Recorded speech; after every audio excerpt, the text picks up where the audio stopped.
हमने वाकई में बार बार मौका देके पाकिस्तान का मनोबल बढ़ा दिया है? देखिए पूर्णिमा जी, जहाँ पर तागी जी ने यहाँ पर काफी मुद्दे उठाए, मैं नहीं जानती कि किसके बारे में बात कर रहे हैं, लेकिन मैं एक चीज यहाँ पर कहना जरूर चाहूंगी कि सरकार, आप बात सुन लीजिए त्यागी जी, आप बात सुन लीजिए। अभी जुम्मा 8 दिन सरकार को बने हुए नहीं हुए तो आप उसको कटाश ये बयान पहले के हैं नीलोफर जी, सरकार बनने से पहले के बयान। जब हम ये सरकार बनने से पहले के बयान ये कहते हैं, पूर्णिमा जी मुझे कंप्लीट करने नहीं, मैं बस आपको करेक्ट कर रही हूँ। पाकिस्तान से आप बात कीजिए, बिल्कुल जुम्मा अभी सरकार बने हुए ज्यादा समय नहीं हुआ नीलोफर जी, ठीक है। और अगर मैं अर्शप्रीत जी की बात को आपके सामने रख दूं तो फिर मैं आपको डायरेक्टली क्वेश्चन भी नहीं कर सकती। अगर वो जो मुझे नियम कायदे अभी बता रहे थे, पढ़ा रहे थे, तो मैं आपको डायरेक्टली क्वेश्चन भी नहीं कर सकती। तो आपने कहीं काटा नहीं, लेकिन मैं सिर्फ इतना कह रही हूँ, मैं आपको काट नहीं रही हूँ नीलोफर जी, मैं आपको काट नहीं रही हूँ, मैं सिर्फ आपको ये कह रही हूँ कि जुम्मा सरकार बने हुए अभी कुछ ही दिन हुए हैं, लेकिन जिन बयानों का जिक्र त्यागी जी ने किया वो पहले के बयान भी हैं उसमें शामिल। और मैंने ये सवाल पूछा कि क्या हमने उनका मनोबल बढ़ा दिया है बार बार उन्हें मौका देकर? देखिए हम कौन होते हैं मनोबल बढ़ाने वाले? हम तो हमेशा ये कहते हैं कि आतंकवाद किसी भी शक्ल में जो है वो नामंजूर होना चाहिए। जब हम ये कहते हैं पड़ोसियों से अच्छे संबंध बनाइए, आप उनके साथ बात कीजिए, जयशंकर जी तो वहां चले जाते, उन पर कोई सवाल नहीं करता। और आज फिर हमें सवाल पूछा जाता है, भाई क्यों आपने उस दिन ऐसा कहा? अब अगर हम ये कहते हैं कि जब तक माहौल ठीक नहीं होता, उन लोगों से आप एक्सपेक्ट क्या करते हैं? माहौल पहले ठीक हो जाए फिर बात कर लेते हैं, फिर हमें तनकीद का शिकार बना दिया जाता है। तो आप कहिए, एक पॉजिटिव साइन हम दे रहे हैं उस पर भी नहीं, दूसरी पॉजिटिव साइन हम दे रहे हैं उस पर भी नहीं। तो मेरे कहने का यही मकसद है, अभी जुम्मा 8 दिन नहीं हो गए सरकार को बने हुए, और ये मुद्दा सरकार के पास है ही नहीं। जो लॉ एंड ऑर्डर है यूटी होने की वजह से वो सेंटर के पास है। बिल्कुल ठीक बात है। एब्रोगेशन ऑफ आर्टिकल जब हुआ तब ये कहा गया 370 इज द इम्पेडिमेंट, ये इम्पेडिमेंट क्रिएट करता है, मिलिटेंसी यहाँ पर पनप रही है because of article 370। Now we don't have the article 370 हमारे पास है नहीं। तो क्या वजह है उन एरियाज में जो हॉट बेल्ट आज बन गए हैं टेररिज्म के, वहां पर आपने आतंकवाद 20 साल के बाद देखा, तो फेलियर किसका, जिम्मेदारी किसकी? वो लोग जो हेलम ऑफ अफेयर्स है वो जिम्मेदारी लेंगे नहीं और कटाश करते रहेंगे हुकूमत पर, जिसको अभी एक हफ्ता नहीं हो गया ओतली हुए। ये कहाँ का इंसाफ है? नहीं बिल्कुल। और आपके फारूक अब्दुल्ला साहब के पहले बयानों पर अगर कटाक्ष किया है नीलोफर जी तो शायद आप इतने दिन से सुन नहीं पाई। आपकी जब से सरकार का वहां पर नीलोफर जी बात, और आपकी सरकार जब से वहां पर बनी है, और पहले ही दिन जब उमर अब्दुल्ला का बयान आया था, उस बयान की तारीफ मैंने खुद की है, उस बयान की तारीफ हर किसी ने की है। फारूक अब्दुल्ला साहब के आज के बयान की तारीफ, इससे पहले आए बयान की तारीफ भी हम ही लोगों ने की है।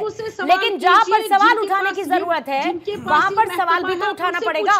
दोनों तरफा चीजें, बीजेपी के बॉल हमेशा आपके कोर्ट में नहीं हो सकती ना नीलोफर जी। एक्सेप्ट करेंगे कि उनका फेलियर है? ठीक है, विजय जी से मैं पूछ लेती हूँ। विजय जी बताइए, नीलोफर जी जो कह रही उनका फेलियर है, बताइए विजय जी, जवान इस वक्त शहादत, बताइए विजय जी, सिर्फ कहने की बात नहीं है। सुनिए, अभी शायद आपने सुना नहीं, मैंने किस तरह से बताया कि आतंकवाद में कमी आई है, किस तरह से पत्थरबाजी में कमी आई है, किस तरह से हमने पाकिस्तान को घर में घुस के दो बार मारा है। आप सुनिए जरा, आप सुनिए जरा, आप भी झांक के देख लीजिए, आप अपने मैनिफेस्टो में क्या लिख के देते हो कि हम अलगाववादियों को छोड़ेंगे, हम पाकिस्तान के साथ बात करेंगे। अरे भाई, भारत सरकार बेगुनाह लोग जिन पर गलत केस लगे हुए हैं उनको हम छुड़वाएंगे, हमने ये कहा है। सिफारिशें हम उनकी करेंगे जो बेगुनाह है, हमने ये नहीं कहा, हमने ये नहीं कहा है। आप गलत बयानी से काम नहीं ले लीजिए, आप मैनिफेस्टो सही मानों में पढ़े, उसको सही मानों में समझे और सही मानों में सामने उसको इंटरप्रेट करें।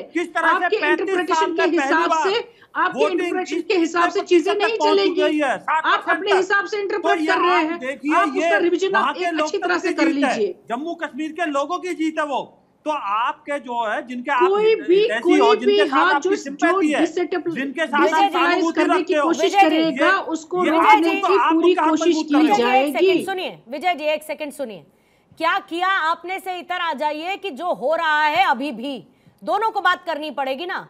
आप ये नहीं कह सकते, आप कवर नहीं दे सकते उस चीज का। आपने 370 खत्म किया, आपने कहा कि इसके बाद आतंक की घटनाएं कम हो जाएंगी, ठीक है, पत्थरबाजी कम हुई साहब, मैं भी मानती हूं विजय जी, लेकिन अकाउंटेबिलिटी तो है ना राज्य सरकार से इतर केंद्र सरकार की, आंसरेबिलिटी तो है ना सर आपकी।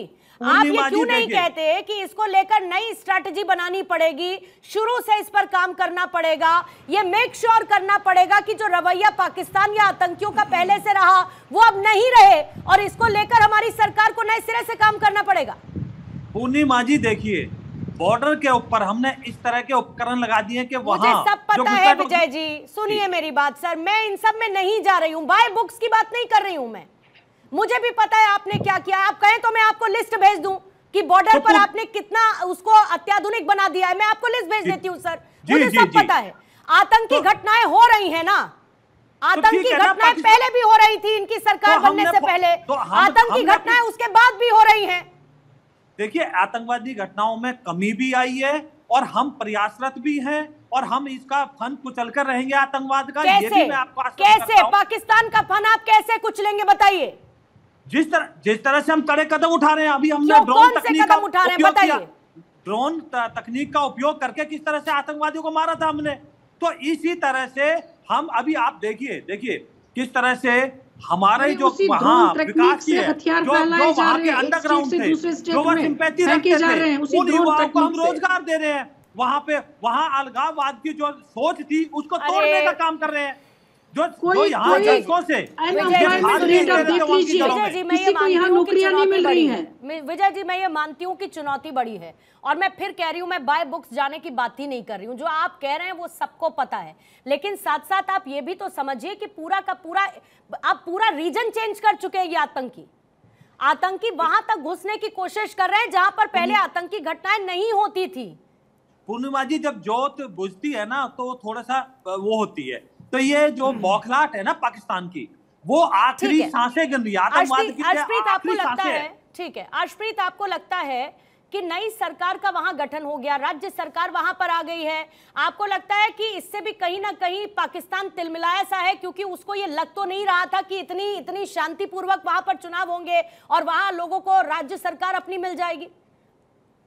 देखिए, बात ये है कि भारतीय जनता पार्टी की सेंटर सरकार को नींद में से उठ के अब कार्रवाई करनी चाहिए, इनको रिस्पॉन्सिबिलिटी लेके इंश्योर करना चाहिए कि ये जो back to back terror attacks incidents हो रहे हैं, चाहे दोदा में हुआ, कठुआ में हुआ। 2 सेकंड के लिए आपको सॉरी आपको रोक रही हूँ 2 सेकंड के लिए, जरा बड़ी शुक्रिया अवनीश, जल्दी से 30 सेकंड का टाइमर रखेंगे, अर्शप्रीत अपनी बात को पूरा करेंगे। देखिए, बात ये है कि पिछले 15 दिनों में अराउंड 20 लोग मारे जा चुके हैं, जिसमें एक डॉक्टर है, लेबरर्स हैं, नॉन लोकल्स हैं, आर्मी पोर्टर्स हैं, हमारे जवान शहीद हुए हैं। और भारतीय जनता पार्टी की सरकार से उम्मीद कर रही थी कि इस डिबेट में शायद एक प्लान ऑफ एक्शन बताएंगे, शायद सोल्यूशन समाधान बताएंगे, लेकिन हर बार की तरह जैसे हर बार करते हैं डिसअपॉइंट इस बार भी किया है।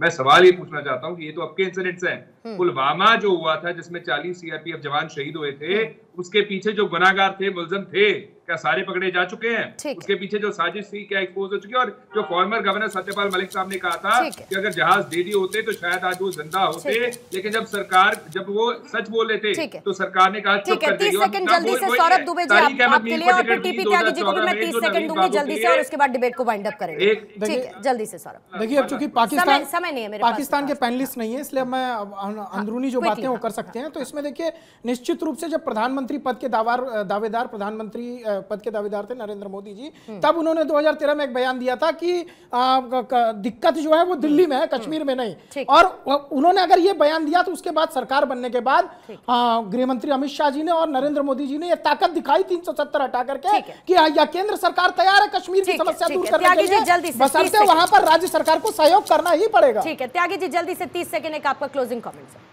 मेरे घर में अगर आग लग जाए तो मैं संविधान की धाराओं को पढ़ने नहीं जाता, मैं तुरंत एक्शन लेता हूँ। यहाँ मेरी समझ में नहीं आता कि 144 करोड़ के देश में 3 आतंकी आए और यहाँ पे हमला करके चले जाए और हम तुरंत एक्शन डालें और डिस्कशन करते रहे।